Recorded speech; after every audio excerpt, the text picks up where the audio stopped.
អង្គខ្មៅបងប្អូនបាទអង្គខ្មៅភ្នំស្រង់បាទបងប្អូនខ្លះហើយជាមិនលបមកទេបាទ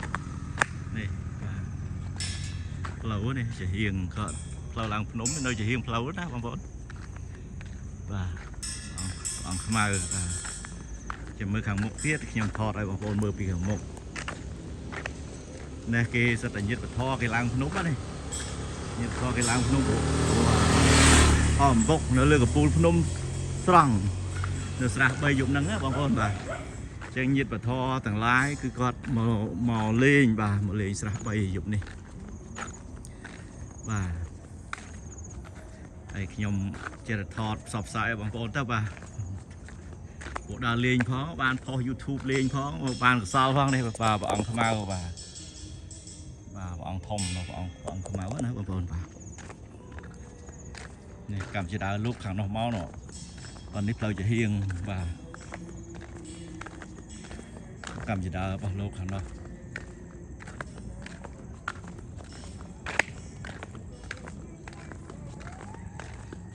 ហ្នឹងហើយ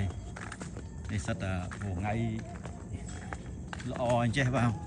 គេមកច្រើនណាបងប្អូនភ្នំស្រង់បាទគេមកច្រើនណាបងប្អូនណាខ្ញុំថតពី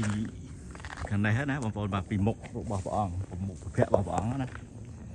ព្រះអង្គខ្មៅបងប្អូនបាទនេះ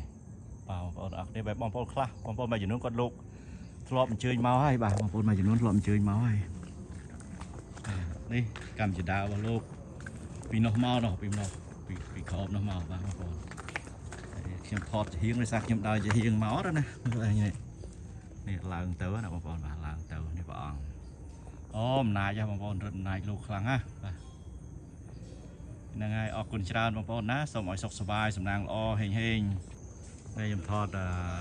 ពីជាហៀងបាទពីខាងបងវាយលិចតិចចុះពីក្នុងមកបាទនេះព្រះអង្គខ្មៅខ្ញុំថតពីខាងក្រោយព្រះភ័ក្ររបស់ព្រះអង្គណាបងប្អូនបាទក្រោយចុះពីលើភ្នំវិញណា